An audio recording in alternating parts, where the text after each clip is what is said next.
ఎందుకు ఈరోజు ఈ మాటలు మనకు అవసరం అని అంటే, ఈరోజు మానవులుగా మనుషులుగా బ్రతుకుతున్న మనం నిత్యము ఒకేలా ఉండం.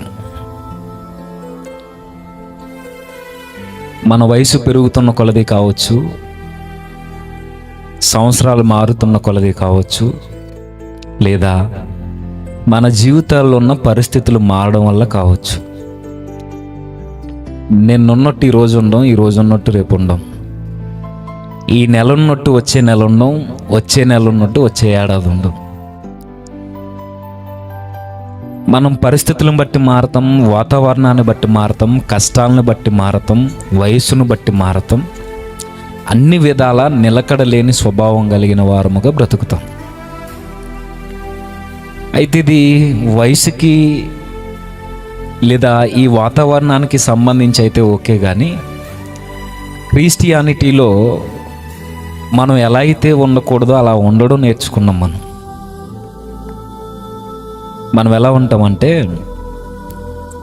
పరిస్థితులన్నీ బాగుంటే ఒకలా ఉంటాం, పరిస్థితులు మనకి ప్రతికూలమైపోతే మరోలా ఉంటాం. అర్థం చేసుకోవడానికి ప్రయత్నించండి. ఆరోగ్యం ఉంటే ఒకలా ఉంటాం, అనారోగ్య పరిస్థితులు అయితే ఒకలా ఉంటాం. మనం దేవుని దగ్గరికి ఎప్పుడు వస్తాము అని అంటే, పరిస్థితులన్నీ బాగుంటే వస్తాం, లేదా పరిస్థితులన్నీ బాగోకపోతే వస్తాం. మనం దేవుని సన్నిధికి, దేవునికి ఎంత ఇంపార్టెన్స్ ఇస్తాము అని అంటే, మనకి కష్టాలు ఒకదాని మీద ఒకటి, ఒకదాని మీద ఒకటి, ఒకదాని మీద ఒకటి మన మీద ఉవ్వెత్తున పడిపోతే దేవుడు గుర్తొస్తాడు. ఏ కష్టం లేకుండా 3 పూటలు 5,000 నోట్లోనికి వెళ్ళి కడుపు నిండితే దేవుడు అవసరం లేదు మనకి. మనకి దేవుడు ఎప్పుడు గుర్తొస్తాడనంటే, కుటుంబంలో కలహాలు ఎక్కువైపోయినప్పుడు దేవుడు గుర్తొస్తాడు. కుటుంబంలో ఆర్థిక ఇబ్బందులు ఎక్కువైనప్పుడు దేవుడు గుర్తొస్తారు. మనకి దేవుడు ఎప్పుడు గుర్తొస్తారు అని అంటే, చదువుకున్న చదువులకి ఉద్యోగాలు రాకపోతే దేవుడు గుర్తొస్తాడు. అర్థమవుతున్నాయా? మనకి దేవుడు ఎప్పుడు గుర్తుకు రాడు? మనకు ఉద్యోగం వచ్చి జీవితాలు సాఫీగా ఏ డోకా లేకుండా చక్కగా ముందుకు వెళ్తున్నప్పుడు దేవుని సన్నిధి మనకు అవసరం లేదు. ఇలా కొంతమంది ఉంటే, మరికొంతమంది పరిస్థితులు బాగున్నప్పుడు వస్తారు, బాగోలేనప్పుడు వేరే దేవుని దగ్గరికి వెళ్తారు. అన్ని పరిస్థితులు బాగున్నప్పుడు దేవుడు అని దేవుని కొరకు ఏదో చేయాలనే తాపత్రయంతో 4 రూపాయలు ఉంటే ఏదో ఒకటి చేయాలనే మనసు ఉంటుంది.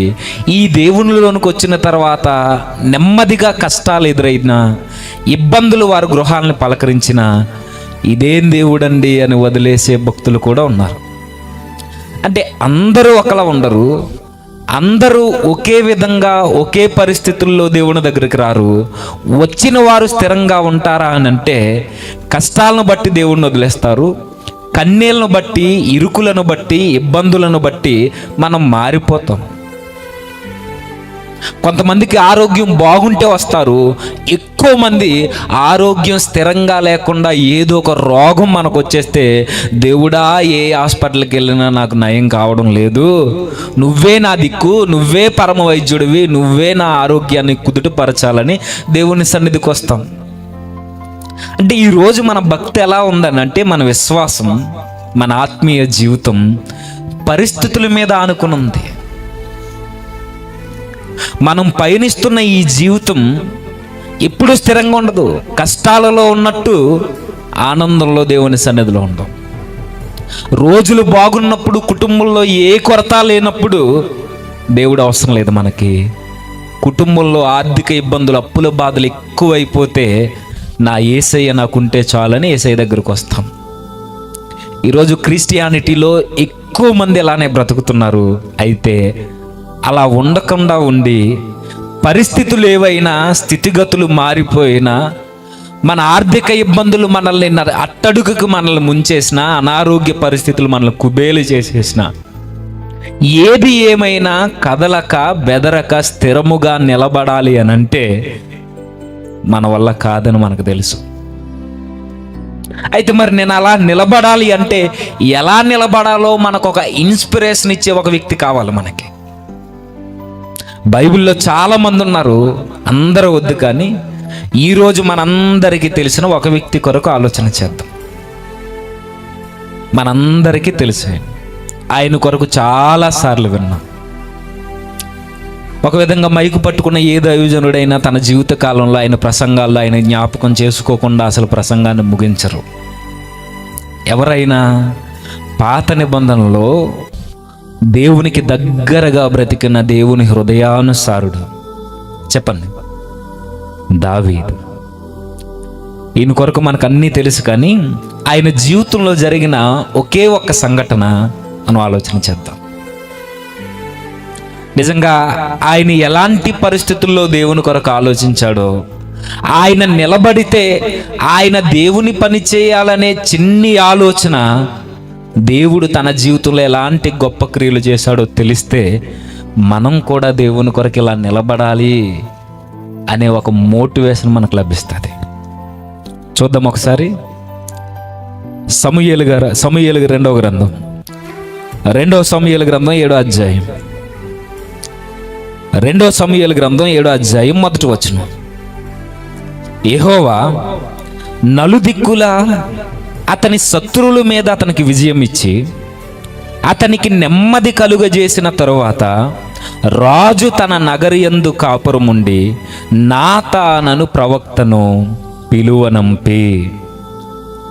జరుగుతున్న సందర్భం, ఆయన జీవితంలో జరిగిన సంఘటనలు మనందరికీ తెలుసు. ఏం జరుగుతుంది సందర్భం?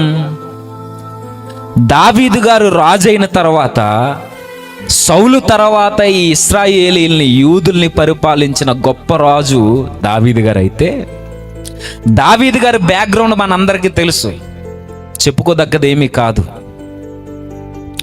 ఎంత దీనస్థితిలో ఉన్న ఆయనంటే, ఒక విధంగా తన అన్నలే తనకి చిన్న చూపు చూసే తత్వం, తన తండ్రికి కూడా పెద్ద పట్టింపు లేని కుమారుడు. ఇలాంటి దీనమైన పరిస్థితుల్లో అరణ్య భూభాగాలలో, అడవుల మధ్య, రాళ్ల రప్పల మధ్య, ఆ ముండ్ల తుప్పల మధ్య మోగజీవుల వెనకాల తన జీవితం కొనసాగుతుంది. అలాంటి ఆయన్ని తీసుకొచ్చి సౌల్ని కాదని దావీదు గారిని రాజుని చేసి సింహాసనం ఎక్కించి ఇశ్రాయేలీల్ని పరిపాలించమని ఒక అధికారాన్ని దేవుడు దావీదు గారికి అనుగ్రహించాడు. ఇదంతా మనకు తెలుసు. ఎప్పుడైతే ఆయన రాజు అయ్యారో, రాజు అయిన తర్వాత ఏ రాజుకైనా ఎదురయ్యేవి యుద్ధాలు, ఇరుగు పొరుగు దేశాలతో.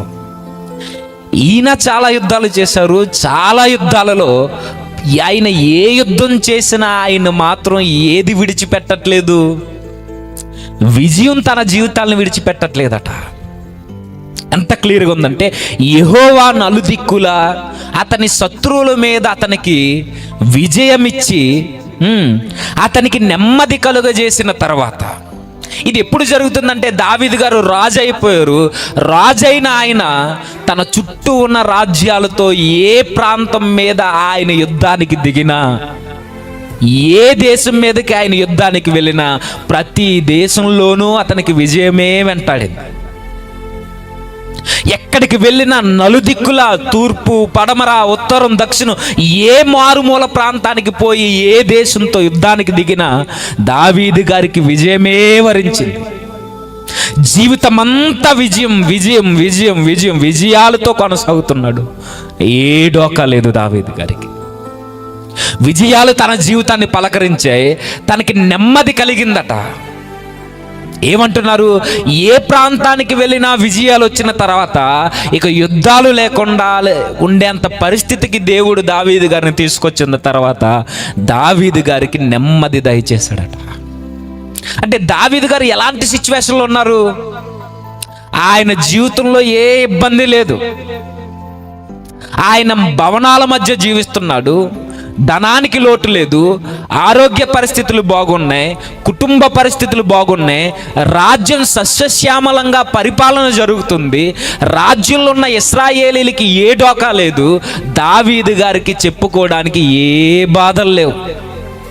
జీవితం హఠాత్తుగా మారిపోయింది దేవుని యొక్క కృప వలన.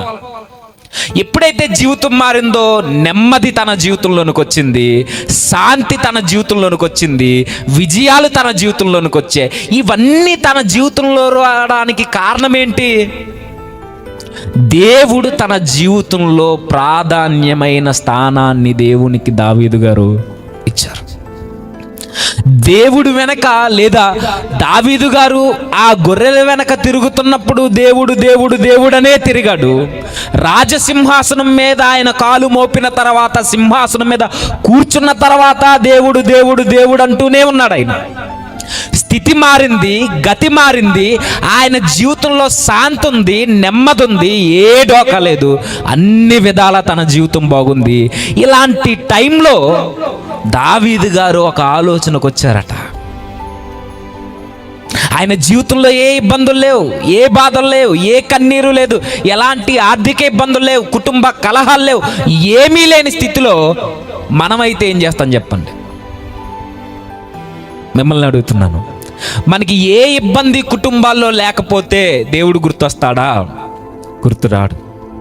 మనం చదివిన చదువులకి తగ్గ జాబులు మనకొచ్చి ప్రతీ నెల మనం శాలరీ అందుకొని కుటుంబం 4 పూటలు 3 పూటలు 5,000 లోపలికి వెళ్ళి కడుపులు నింపుకుంటున్నప్పుడు, స్కూలు తనకు పుట్టిన బిడ్డలు మంచి మంచి స్కూల్లో చదువుకుంటున్నప్పుడు, ఆరోగ్యాలు బాగున్నప్పుడు, ఆర్థిక పరిస్థితులు బాగున్నప్పుడు మనమైతే ఏం చేస్తాం చెప్పండి? అసలు దేవుడు అనే మాటే మన గృహాల్లో వినబడదు, దేవుని ప్రస్తావనే మన కుటుంబాల్లో ఉండదు. కానీ దావీదు గారు చూడండి, తన స్థితిగతులన్నీ బాగున్నాయి, నెమ్మది తన జీవితంలో ఉంది. దానికి ముఖ్యముగా, లేదా దానికన్నా ప్రాముఖ్యమైనది దేవుడు తన జీవితంలో ఉంటే, అలాంటి టైంలో దావీదు గారు ఒక ఆలోచన చేస్తున్నారట.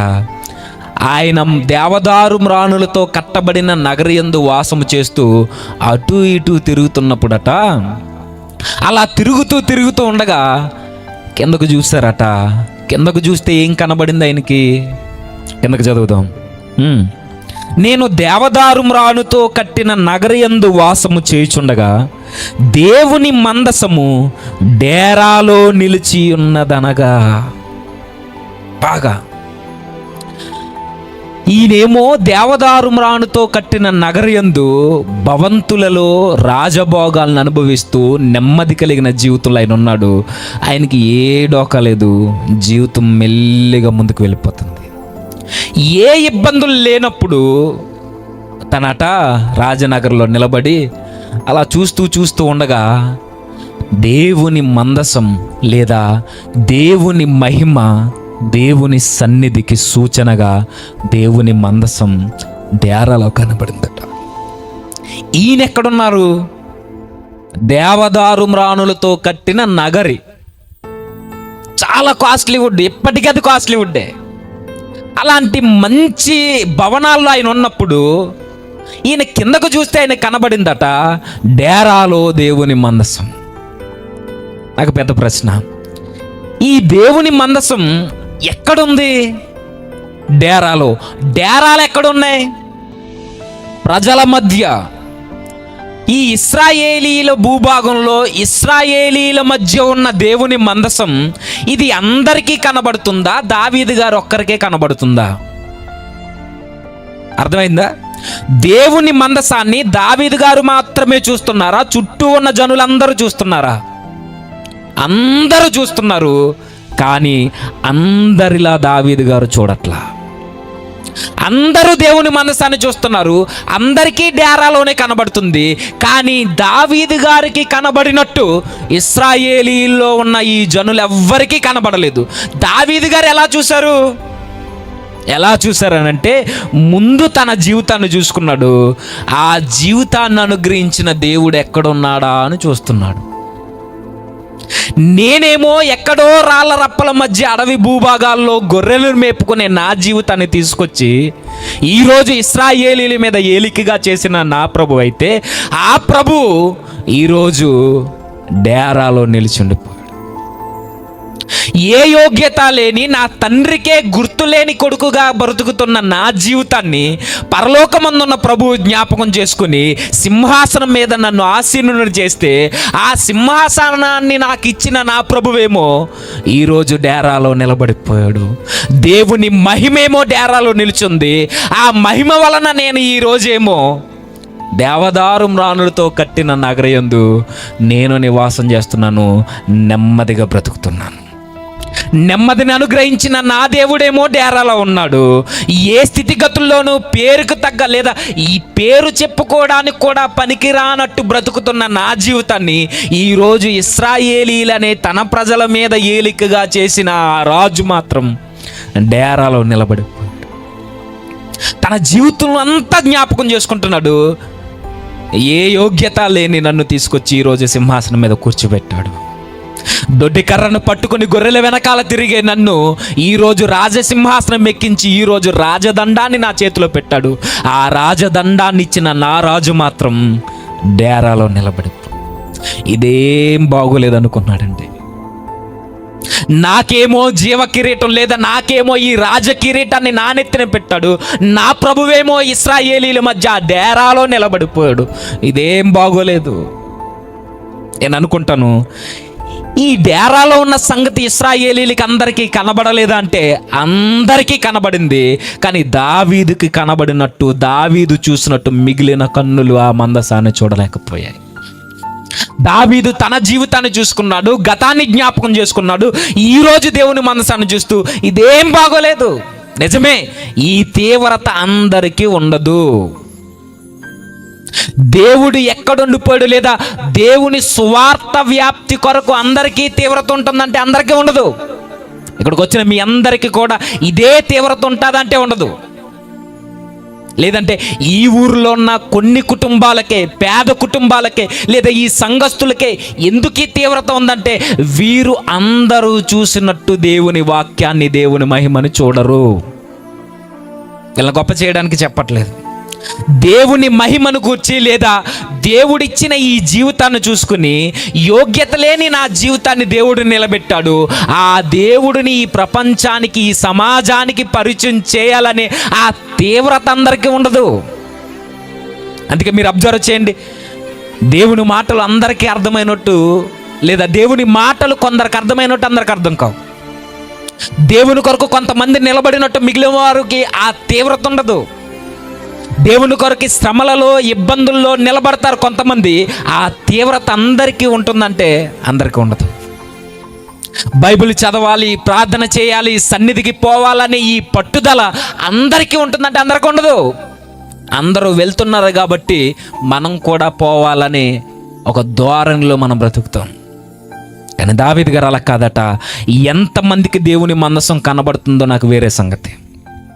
ఎంతమంది దేవుని మనసం, దేవుని మహిమ ఈ ఇశ్రాయేలీల గుడారాల్లో నిలిచిపోయిందని ఎంతమంది చూసారో నాకు అనవసరం.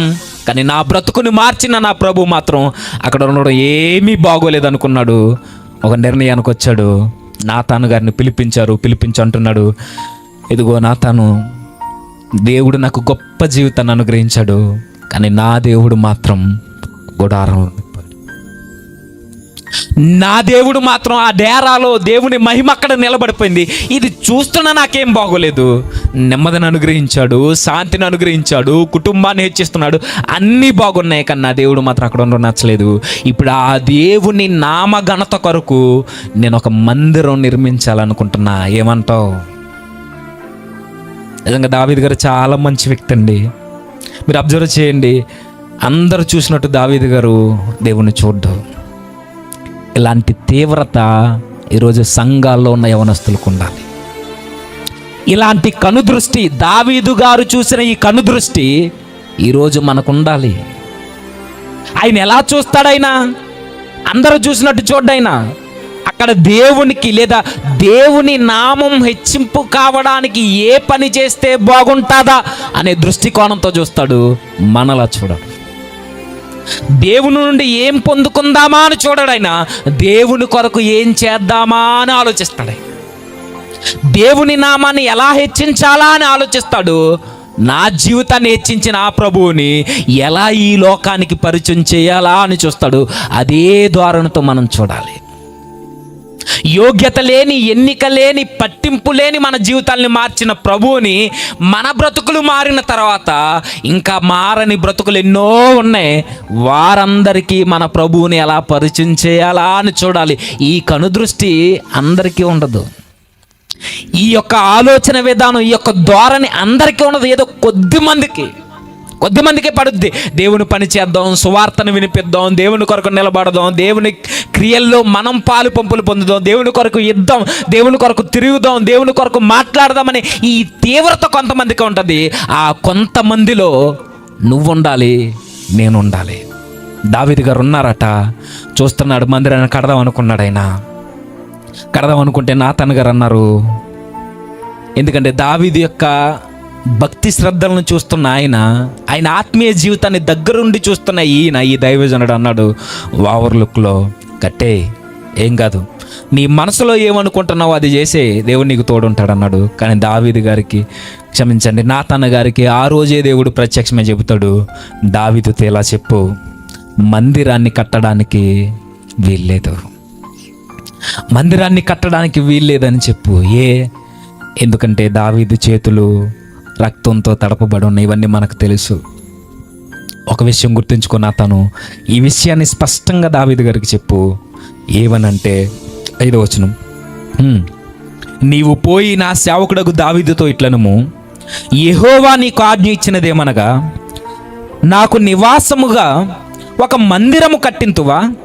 ఐగుప్తులో నుండి నేను ఇశ్రాయేలీలను రప్పించిన నాట నుండి నేటి వరకు మందిరములలో నివసింపక డేరాలలోను గుడారములలోను నివసించుచు సంచరించుతాను. ఏమంటున్నారు ఆయన ప్రభు? దావీదుతో ఇలా చెప్పు, దావీదు, నువ్వు నా కొరకు మందిరం కట్టాలనుకుంటున్నావా అంటే కట్టొద్దు. అంటే దావీదు గారి పని మందిరం కట్టడం కాదు, దేవుడే డైరెక్ట్గా చెప్తున్నాడు. దావీదుతో చెప్పు, దావీదు, నువ్వు నాకు మందిరాన్ని కట్టాలనుకుంటున్నావా? కట్టొద్దు. కట్టాలనుకుంటున్నావా? కట్టుదువా అంటే వద్దని చెప్తున్నాడు. అంటే దావీదుకి ఇచ్చిన పని మందిరాన్ని కట్టడం కాదు. మరి దావీదుకి ఇచ్చిన పని ఇశ్రాయేలీల్ని దేవునికి దగ్గరగా నడిపించే పరిపాలన పని, తన కుమారునికి రాజ్య విస్తరణకి మార్గాలను విశాలపరిచే పని, తన కుటుంబాన్ని, తనకివ్వబడిన ఇశ్రాయేలు కుటుంబాన్ని దేవునికి దగ్గరగా జరిపించే పని. అది రాజుగా తను నెరవేర్చవలసిన పని. దేవుడు అందరికీ ఒకే బాధ్యత ఇవ్వడు, దేవుడు అందరికీ ఒకే వరాన్ని ఇవ్వడు, దేవుడు అందరికీ ఒకే తలాంతులు ఇవ్వడు. వరాలు వేరువేరుగా ఉంటే, తలాంతులు వేరువేరుగా ఉంటే, బాధ్యతలు వేరువేరుగా ఇస్తాడు. అందరికీ ఒకటి ఇవ్వడు. దావీదు పని పరిపాలన చేయడం, దేవునికి దగ్గరగా తన పిల్లల్ని నడిపించడం. మరి మందిరం కట్టే పని ఎవరిది? సొలొమోనుది. చాలామంది అనుకుంటాం కదా, నేను కూడా అలా అయిపోవాలి, ఎలా పెద్ద స్పీకర్ అయిపోవాలి. మంచిదే ఆలోచన, కానీ దేవుడు నీకు ఆ టాలెంట్ ఇచ్చాడా? నీకు ఆ బాధ్యత ఇచ్చాడా? నీకు ఆ వరాన్ని ఇచ్చాడా? అడగాలి ప్రభువుని. నేను కూడా గొప్ప సింగర్ని అవ్వాలనుకుంటున్నా, ఆలోచన మంచిదే. దేవుడు నీకు ఆ టాలెంట్ ఇచ్చాడా? తెలుసుకోవాలి మనం. దేవుడు మనల్ని ఏ పనిలో ముందుకు నడిపిస్తున్నాడో గుర్తెరిగి ఆ పనిలో నిష్ట కలిగి మనం ముందుకు వెళ్ళాలి. దేవుడు మనకి ఏ బాధ్యత ఇచ్చాడో ఎరగాలి. దేవుడు మనకి ఏ వరాన్ని ఇచ్చాడో మనం ఆయన దగ్గరికి వెళ్ళి అడిగితే ఆయన ఖచ్చితంగా తెలియజేస్తాడు. నువ్వు దానిలో నైపుణ్యాన్ని సాధిస్తావు, దానిలో ముందుకు వెళ్ళిపోతావు. అప్పుడు నీకు అర్థమవుద్ది, దేవుడు నాకు ఇచ్చిన పనిది. కొంతమంది బోధకులు కావచ్చు, కొంతమంది ప్రేమించేవారు కావచ్చు, కొంతమంది పంచిపెట్టేవారు కావచ్చు, కొంతమందికి ప్రార్థన చేసే వరాన్ని ఇవ్వచ్చు, దేశం కొరకు, యవనస్తుల కొరకు, సంఘం కొరకు, కుటుంబాల కొరకు. పలు విధాలుగా ఉన్న ఈ వరాలని, ఈ బాధ్యతల్ని దేవుణ్ణి అడిగి పొందుకోవాలి. దావీదు గారు పని మందిరాన్ని కట్టడం కాదు, డైరెక్ట్గా వెళ్ళి చెప్పు దావీదుతో అన్నాడు. అయితే చెప్పిన తర్వాత కిందకు మాట్లాడుతూ అంటున్నాడు, అసలు దావీదు గారి ఆలోచన మంచిదా కాదా? మంచిదే, చాలా మంచిది. ఎంత మంచిదంటే దేవుని నామాన్ని హెచ్చించాలనుకుంటున్నాడు. దేవుని నామాన్ని చుట్టూ ఉన్న రాజ్యాలకి పరిచయం చేసి ఆయన నామాన్ని ఉన్నతమైన స్థానంలో పెట్టాలనుకుంటున్నాడు ఆయన మందిరాన్ని కట్టి. ఈ గొప్ప ఆలోచన దేవునికి నచ్చిందా అంటే నచ్చింది, కానీ కట్టడానికి వీల్లేదు. దావీదు గారు తీసుకున్న నిర్ణయం ఎంత ఆశీర్వాదానికి దారి తీసిందంటే, తను చేసినది లేదా తను అనుకున్న ఆలోచన చాలా చిన్నది. మందిరాన్ని కట్టాలనుకున్నాడు, దేవుని నామాన్ని హెచ్చించాలనుకున్నాడు, అనేక మందికి ఆ ప్రభువును తెలియజేసేలా ఒక గొప్ప కార్యం చేయాలనుకున్నాడు. ఒక విధంగా దావీదు గారికి ఆ స్టేజ్లో ఉన్న ఆయనకి ఆ ఆలోచన చిన్నదే, కానీ దేవునికి ఈ ఆలోచన నచ్చిందంటే నచ్చింది. కానీ మందిరం కట్టొద్దు, నేను మందిరాల్లో ఉండేవాడిని కాదు, ఇదిగో నేటి వరకు నేను మందిరాల్లో నివసింపక గుడారంలో నివసించు సంచరించి తిని. ఇశ్రాయేలీలు కూడా నేను ఎప్పుడు అడగలేదు మందిరాన్ని కట్టమని, మోషేని కూడా నేను ఎప్పుడు అడగలేదు మందిరాన్ని కట్టమని, ఆఖరికి నీ ముందు రాజు సౌలుని కూడా నేను ఎప్పుడు అడగలేదు మందిరాన్ని కట్టమని. నాకు మందిరం వద్దు, కానీ దావీదు నీ ఆలోచన నాకు నచ్చింది. నువ్వు ఎప్పుడు ఈ మందిరం కట్టాలనే డిసిజన్ తీసుకున్నావనంటే, నీ పరిస్థితులన్నీ బాగున్నప్పుడు, నీకు నెమ్మది కలిగిన జీవితం ఉన్నప్పుడు నువ్వు ఈ నిర్ణయానికి వచ్చావు. నీకు ఏ డోకా లేనప్పుడు, ఏ ఇబ్బంది లేనప్పుడు నువ్వు నా కొరకు ఆలోచించో, ఇది నాకు నచ్చింది. కానీ జనులందరూ అలా లేరు. ఈరోజు మనం అలా లేము. పరిస్థితులన్నీ బాగుంటే దేవుడు గుర్తొస్తాడంటే మనకు రాడు, పరిస్థితులు బాగోకపోతే దేవుడు అని తిరుగుతాం. కానీ దావీదు లైఫ్ని మీరు ఒకసారి అబ్జర్వ్ చేయండి. పరిస్థితులు తన జీవితంలో బాగోలేనప్పుడు ఆ రోజు ఆ సంగీత వాయిద్యాల్ని పట్టుకుని గొర్రెల వెనకాల తిరుగుతూ దేవుని కొరకు కీర్తనలు రాస్తూ పాడుతూనే తిరిగాడు. అన్నలు తనను పట్టించుకోనప్పుడు, తన వారే తనను పట్టించుకున్నప్పుడు, తనకి ఎవ్వరు తోడు లేక మోగజీవులే తనకు స్నేహితులుగా ఉన్నప్పుడు దేవుడు దేవుడు దేవుడు దేవుడు అంటూనే తిరిగాడు. ఆయన రాజసింహాసనం మీద కూర్చున్నప్పుడు కూడా అదే దేవుని కొరకు ఆయన ఆలోచిస్తున్నాడు. పరిస్థితులు మారాయి, కానీ దావీదు మాత్రం మారలేదు. తన జీవితంలో నెమ్మది వచ్చింది, ఒకరోజు లేదు తన జీవితంలో ఈ శాంతి నెమ్మది అంటే అందరికీ కనబడుతున్న ఈ భోగభాగ్యాలు లేవు. కానీ దావీదు జీవితంలోనికి ఈరోజు నెమ్మది వచ్చింది, అన్ని సౌకర్యాలు వచ్చాయి, ఆరోగ్యం బాగుంది, పరిస్థితులన్నీ బాగున్న తర్వాత అంటున్నాడు మరలా దేవుడు దేవుడు దేవుడు దేవుడనే. దావీదు లైఫ్ అంతా మీరు సెర్చ్ చేయండి, ఆయన ఎక్కడ దేవుని వదలలేదు. దేవుడు అంటూనే తిరిగాడు, దేవుడు అంటూనే జీవితాన్ని ముగించుకున్నాడు. ఈ ఆలోచన దేవునికి నచ్చింది. పరిస్థితుల్లో ఆయన మారిపోకపోవడం చూసిన ఈయన ఆలోచన దేవునికి నచ్చి, ఇదిగో దావీదు నీ ఆలోచన నాకు నచ్చింది, కానీ మందిరాన్ని కట్టొద్దు, కానీ నువ్వు నా నామాన్ని హెచ్చించాలనుకున్నావు కదా, నీకు ఒకటి చెబుతున్నా దావీదు, ఇది మనందరికీ కావలసినది. దావీదుతో నువ్వు ఎలా చెప్పు, డైరెక్ట్గా దావీదుతో మాట్లాడితే ఎలా అంటాడు, ఇదిగో దావీదు నువ్వు నా హృదయానుసారుడు, నాకు అర్థమైంది, నువ్వు నా నామాన్ని హెచ్చించాలనుకున్నావు, నువ్వు నా నామ ఘనతని ఈ ప్రపంచానికి పరిచయం చేయాలనుకున్నావు, నేనేంటో ఈ లోకానికి చెప్పాలనే ఆలోచన నీకు వచ్చింది, నా కొరకు మందిరాన్ని కట్టుదాం అనుకున్నావు, నా పని చేద్దాం అనుకున్నావు, నాకు బాగా నచ్చింది. అయితే ఒకటి మర్చిపోకు దావీదు, నువ్వు నా నామాన్ని హెచ్చించడం కాదు, నేనే నీ నామాన్ని హెచ్చిస్తా. నువ్వు నా నామాన్ని హెచ్చించాలనుకున్నావు, నాకు నచ్చింది, కానీ వద్దు, నీ ఆలోచన ఉంది కదా, పరిస్థితులు మారినా మారకపోయినా ఎప్పుడు స్థిరంగా ఉన్నావు కదా, నీ బ్రతుకు నాకు నచ్చింది. నేను చెబుతున్నా, నువ్వు నన్నేదో హెచ్చించడానికి నువ్వు ప్రోకలాడకు, కానీ నేనే నీ నామాన్ని హెచ్చిస్తా. నీ నామాన్నే కాదు, నువ్వు బాగున్నావు కాబట్టి నీ సంతానాన్ని హెచ్చిస్తా.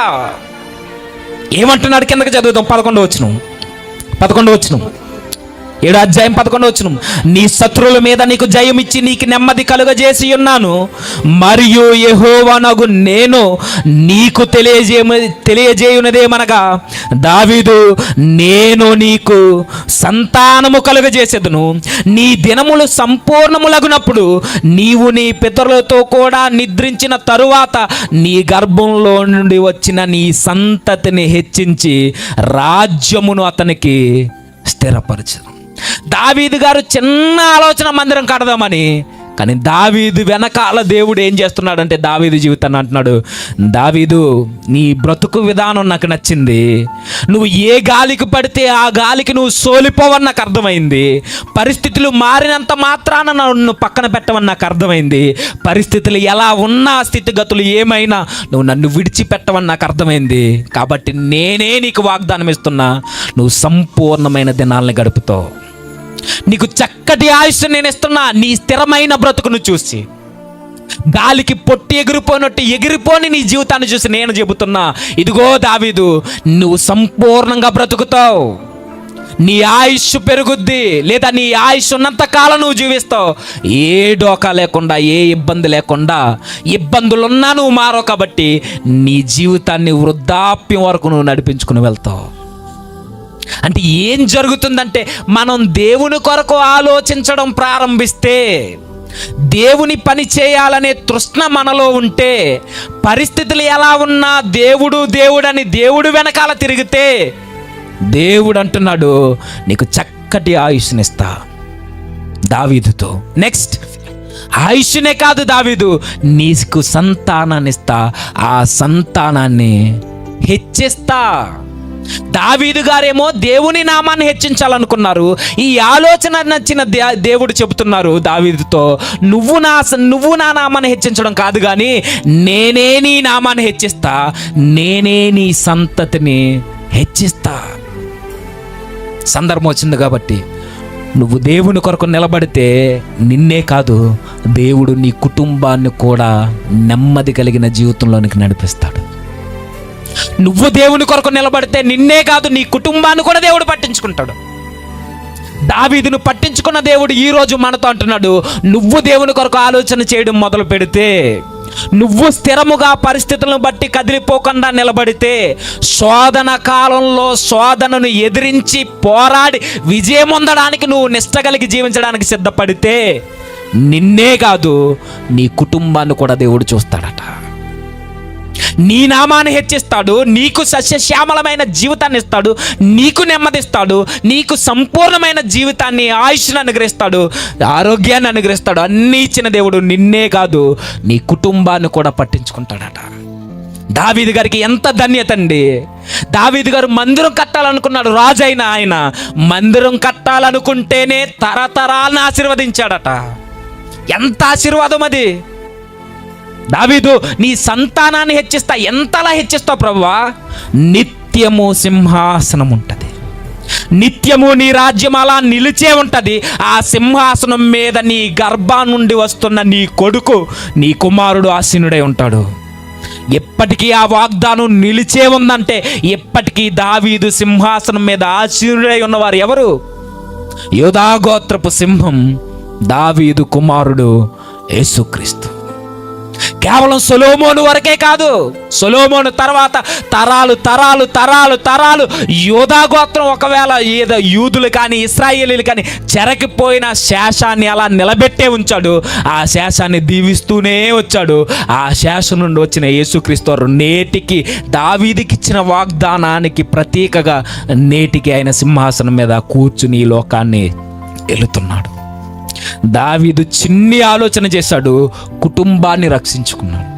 దావీదు చిన్ని ఆలోచన చేశాడు, దావీదు నామం కొరకు ఈ రోజుకి నేటికి రాబోయే తరాలలో ఈ భూమి నిలిచి ఉన్నంత వరకు ఈ క్రిస్టియానిటీ దావీదు గారి కొరకు మాట్లాడుకోవడం మానదు. ఏ అంటే ఆయన ఎటు పరిస్థితులు ఎలా ఉన్నా ఎప్పుడు స్థిరంగా నిలబడ్డాడు. ఆయన పరిస్థితులు ఎలా ఉన్నా ఆయన ఊగిపోలేదు. ఇప్పటికీ ఈ సందర్భం జరుగుతున్న ఈ సమయానికి దావీదు గారిలో ఎలాంటి లోపం లేదు. దేవుడు వాగ్దానం చేస్తున్న ఈ సందర్భంలో ఈ కాలానికి దావీదు గారు అప్పటికి ఏ తప్పు చేయలేదు. ఆయన ఆలోచనలో కూడా పడిపోలేదు, స్థిరముగా నిలబడ్డాడు. దావీదుతో దేవుడు అంటున్నాడు, నీ ఆలోచన నచ్చింది, నీ బ్రతుకు విధానం నచ్చింది, నిన్ను నిలబెడతా, నీ కుటుంబాన్ని నిలబెడతా, నీ సింహాసనాన్ని నిలబెడతా. దావీదుకి వాగ్దానం ఇచ్చిన దేవుడు మనకు కూడా ఇచ్చాడు.